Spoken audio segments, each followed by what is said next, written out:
Hi, everybody. This is Andre with Independent Media Association, live from Kansas City, Missouri City Hall on the 26th floor.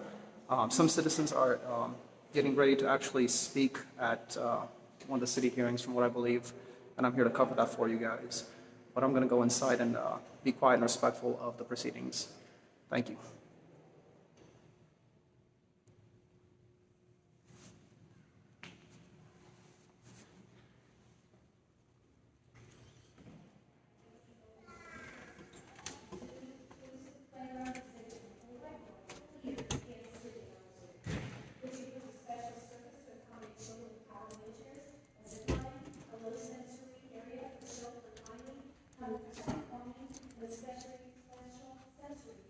To allow them to manipulate and manage their food at fit of this way.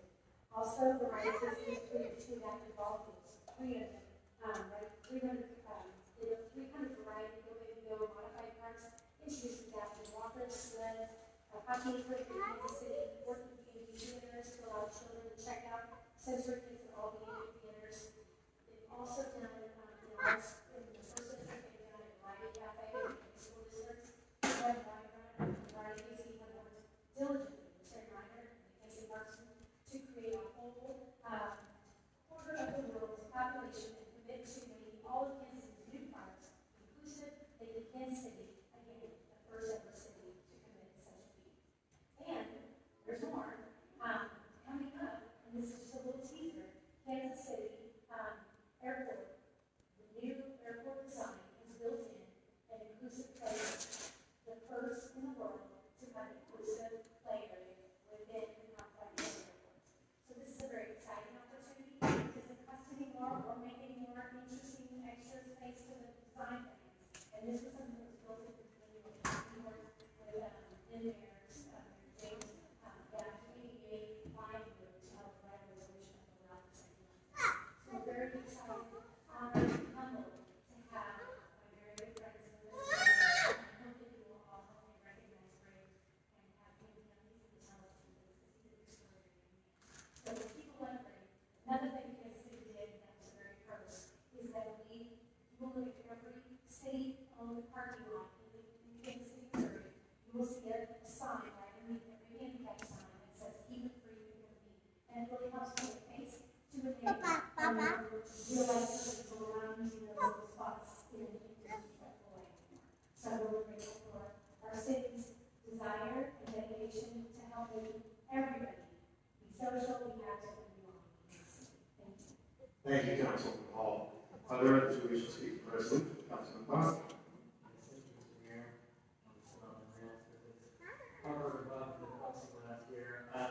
Last year, I had the honor of doing a ribbon cutting at the University of Fort District, the inclusive playground there. And also worth noting, this is the 30th anniversary of the passing of the ADA, which was critical in transforming our cities to be more inclusive and accessible for everyone. And this is so important to me because when we make cities that are more accessible for everyone, especially those with disabilities, it's a better city for everyone. I walk everywhere I go or I bike, and building a city that we're responsible for as lawmakers here in the city, making it more inclusive and accessible is critical for making a place better than place to live. So I thank you so much for all the work you're doing, and I was very pleased to have that unique, amazing, inclusive playground right in the Fort District outside of Hillsborough Hospital, where so many families can go and experience play for everyone. So thanks for all the work you're doing, and I see the challenge here, and I want to make sure I sign up for that. So please let me know when I can sign up for the great step. So much for having us today, and keep up the great work. Thank you, Councilman Boston. There are others who wish to speak for resolution. I'll just say very simply this, that the joy of what Variety KC does is that you let kids be kids. You let them enjoy life, have fun, smile, be at the city council table, all types of great stuff. And how exciting that whether it be the airport, a Kansas City Park, so many theater, there's so many great things that you're doing. So I'm going to say thank you to you, sir, And thank you to everyone who has been involved in this great effort. Appreciate it, Councilman Hall, for bringing it to us. If there are no others who wish to speak to the resolution is now before council. All in favor, indicate by saying aye. Aye. All opposed? The resolution is adopted. Whoever would like to speak?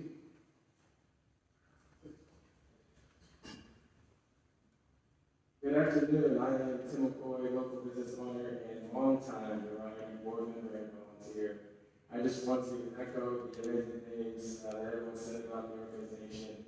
Thank you, Councilwoman Hall, for all that you've done for us. You know, we're just honored to be here today and to witness this resolution and let you know firsthand how it affects our community, your community. I remember when Brian Casey partnered with Kansas City Parks and Rec for our very first inclusive playground. Now, to date, we have over 9 inclusive projects within the metro. We do a little bit of math. We get about 100,000 visitors per year per park. That's almost 1 million experiences, 1 million people every year. And that gives kids the opportunity of all abilities to play together and to discover their differences and their similarities. So even in just that one particular moment, it makes the world a little bit more just and equitable place. And that's what you're all doing for us and for our city. You know, simply playing at these facilities won't change, a bright kid's life. A kid with disabilities that lives with that day in, day out, but it does give them that experience and that changes their life moving forward. So, thank you for this important resolution that commemorates a commitment to help their kids, help their families, put Kansas City on the map, and puts the rest of the country on notice. This is the inclusion revolution. Thank you.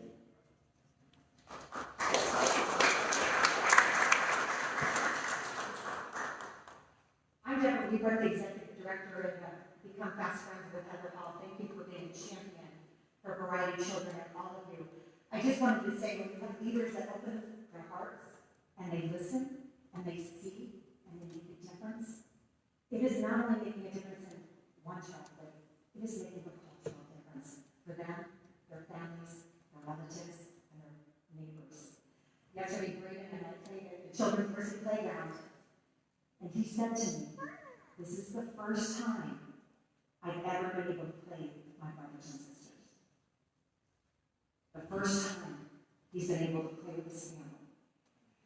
Going forward, with Terry, I just want to say, having your leadership at Parks and Rec Department, to be the first in the nation to say, we can do this. We can include all kids and all families in everything we do. It's such a blessing for Kansas City, but it's also a template for other cities, other states, in the world. And as Tim said, we're starting an inclusion revolution with the playgrounds and everything that we're doing. But we're also being used like we've never seen before, especially the zoo. The zoo, because of our inclusive playground in Africa, is seeing new visitors that we've never seen before. Because families like Braden's have nothing to do there. I love that they're also moving it forward. Terry Falk at the zoo is now, with their new elephant exhibit, thought about Variety Kids. And they made the first exhibit to have clear plastic see-through walls around the elephants. If you've been there, you've seen it like this. So kids now don't have barriers in their wheelchairs or walkers. They can see the animals in the exhibits for the first time. We have adult-sized changing tables so kids can be changed with dignity, extra long, wide walkways so that wheelchairs and families can walk together. Sometimes it's not, we don't need to treat these children differently. We just need to remove some of the barriers that are put in place for them. And Terry, thank you for your department for making such a world of difference. She's also agreed to reach out to other cities to share what she's doing and how easy it is for other cities to be like Kansas City. But we want to be the first in everything, right? And this inclusion revolution is going to be very, very exciting, especially with the airport project. But today we want to talk about a little bit more about what those barriers are. And Braden is here to challenge everybody with a brand new challenge. And we're going to talk real loud if that's okay. Because we don't like it now. Is that okay? Great. How do you think you can remove barriers in Kansas City?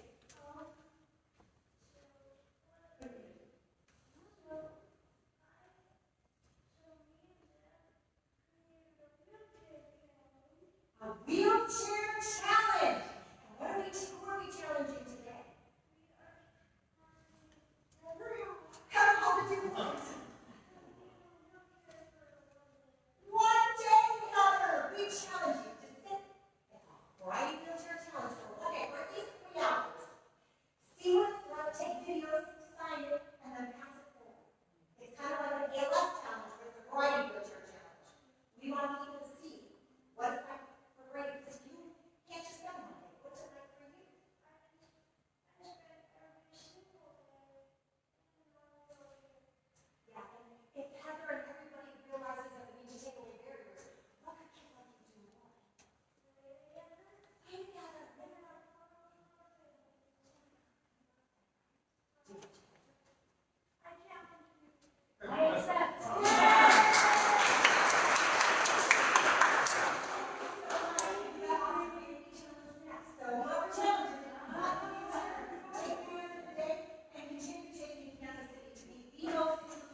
Mayor Quentin Lucas, where is the inclusion of the citizens of this community for the Board of Commissioners for the police?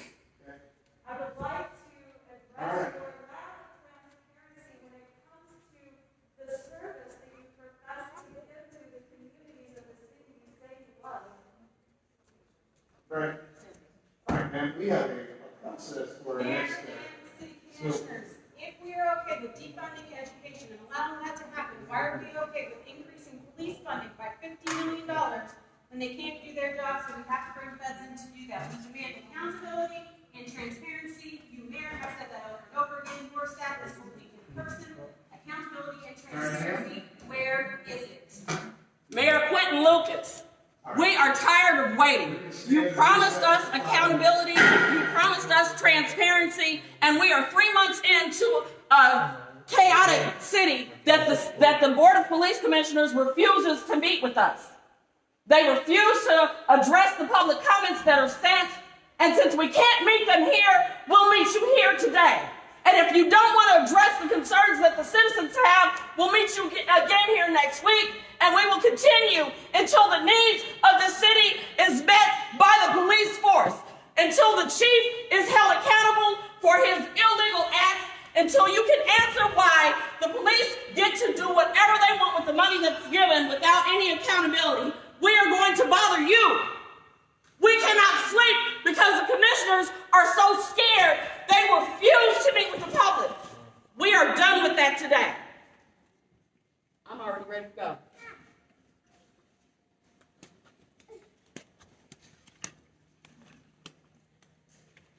Who killed John Sanders? He was honored by the Kansas City Police Department. Who killed John Sanders? We'll be back next week.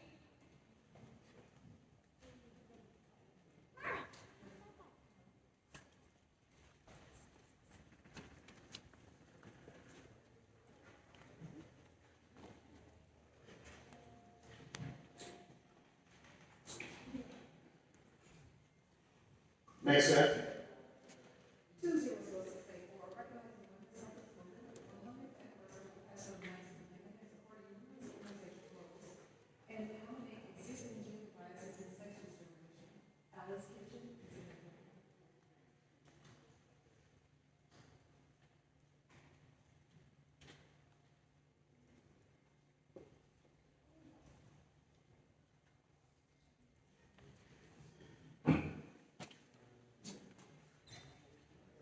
Councilmember Booth.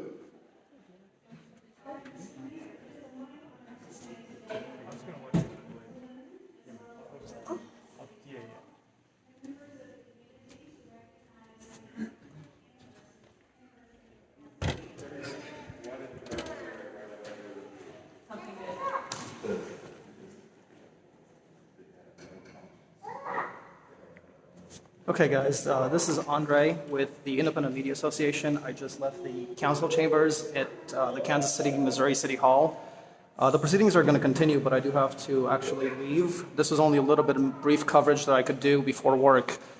But again, I just wanted to give you guys this, and I'm going to grab some viewpoints from people who are inside alongside me before I leave. So I'm going to ask actually a few people why they were there and they felt like they are needed to be heard, and why they had to be heard this way. Actually, sir, you were inside. Do you mind giving a statement live? Guys, this was a gentleman that was inside the council chamber, and I kind of want to give him a chance to speak about how he felt and what just happened, without me kind of interrupting. So here we go.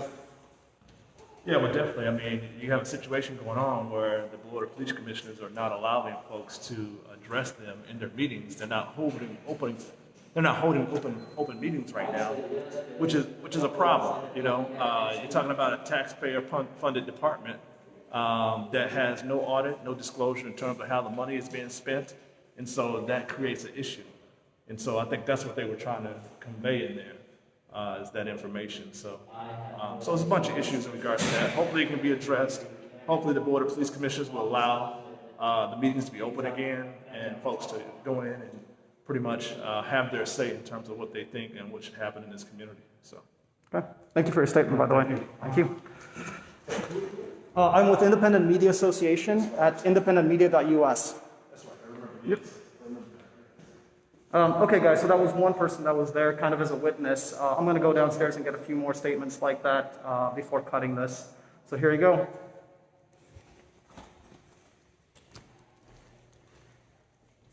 Press the button repeatedly to increment floor numbers. Hold the button. Lower level. Lobby. Proceed.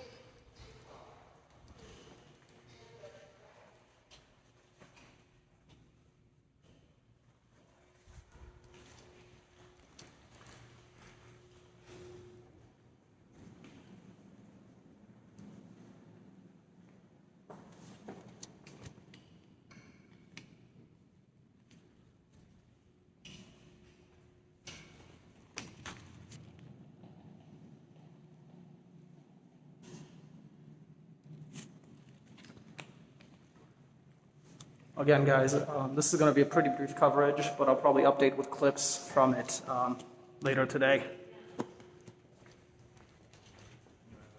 Elevator E. Elevator E.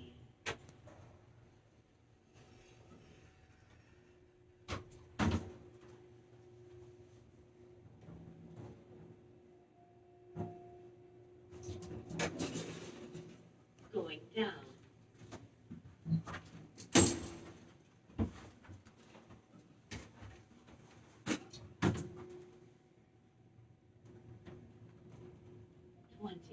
Second floor. Going down.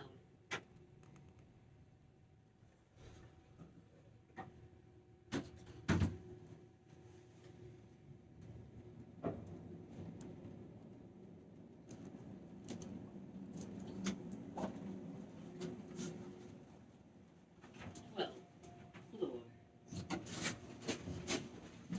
Going down.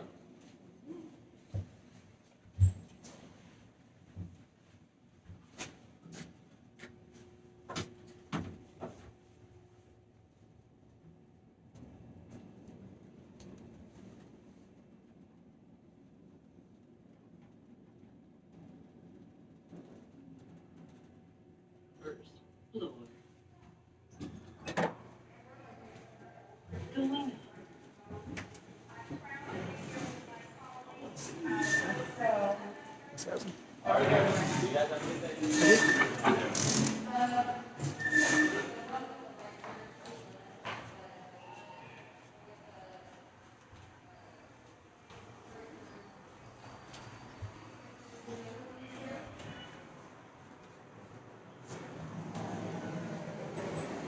Okay, guys, I'm actually outside City Hall, and I see someone who was in there who actually tried to speak to the council members, and I'm going to get briefly get the situation, what it was about, why they were there, and what they felt in their experience. So let me cut that to them if that's okay. Yeah, that's perfectly Okay. fine. I actually stayed and waited for you. Thank you. There you go. I had to encourage the other ones to leave because, as usual, they use their scare tactics to try and intimidate us.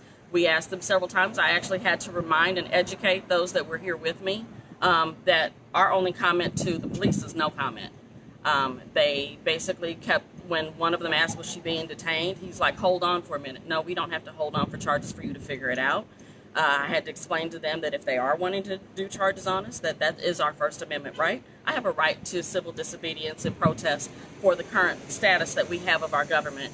We are 3 months in. If the city council can allow people to continuously, week after week, have people come in and meet and address the city council for whatever ordinances are being passed or things of that nature, I want to know why, in the midst of COVID, I understand, but we're still in the midst of COVID for City Hall. So the scared, I want to use bad words, but I'm trying not to, but the scared, spineless cowards at the police commissioners are using COVID as their excuse to not meet with the public.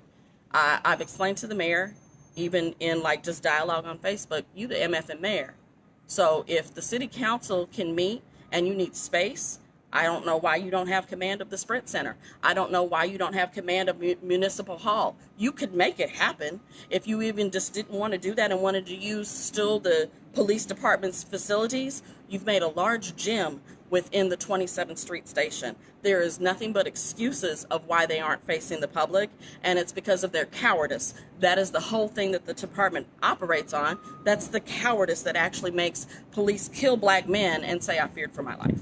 Actually, if you don't mind me asking, you mentioned the mayor. How do you feel about him pushing back the vote concerning police reform? The local control, Yes. it was a farce anyway. It was a popularity contest on a ballot, and he did like he was doing anyhow. He was politicking. He was doing what they basically do of politrickery, putting something to appease people that aren't knowledgeable in what they read through in that ordinance wouldn't have changed anything. So he was doing what he could to calm the city down. But now we're saying we need to have accountability for those things that you promised. We are 3 months in, and having no public being able to address the concerns is cowardice. And that's what you want to be thought of as a police? You're cowards? That's what I think of you. Oh. Is there anything else you want to add in closing? No, that's it. Okay, thank you. But yes, I did have to ask them to leave because we were being harassed. Yeah, again, and honestly, like, again, I believe in constitutional amendments. Yeah. That's why I'm here and exercising freedom of speech, just Yeah. like citizens should in a public forum. So that's part of why I came out for this. If you come back, I can't state that you'd be banned, but I actually thought it was interesting that somebody actually texted me and said that they were proud of the efforts that I did, which, yeah, we're ready for civil unrest. It's good. So we've let the public get quiet. We've let some of the frivolous protests that basically are just trying to encourage people that Black Lives Matter, we've let those continue without giving some meat. We're about to put some meat on the grill. It's about to get hot out here. That's awesome. Thank you. Again, so, again, guys, that was a statement from a local citizen that actually stood up inside the council meeting chambers and voiced their opinion as best as they had a chance. I wish they would come after me what I did. I was going to say... Cheryl Ferguson. yeah. Cheryl Crow, Ferguson like the city. Yes, I said it. I'll say it again, and next time I'll be more prepared and say it more articulately, regardless of the fear of incarceration, because you'd actually lose on trumped up charges anyway. Try me if you like. Honestly, and that's, I mean, I walk around with a badge when I do this for the same reason. If they try to, I hope that they don't try to put handcuffs on press, but if they do, everyone will be accountable, hopefully. But, so there you guys go. Again, that was just a quick event that I had a chance to cover before I have to go to my other job and take care of that. But thank you guys for tuning in. Local politics are just as important as the big protests in the streets. So if I have chances to come to City Hall and shine a light on things that people might not have a chance or interest to even look at, and maybe give it some context, I will continue doing that alongside the other type of footage that I've been providing. So again, this is Andre for Independent Media Association at independentmedia.us. Thanks to all for tuning in, and I'd like to also thank to everyone who spoke on video with me. And I'm sure I'll see you guys later.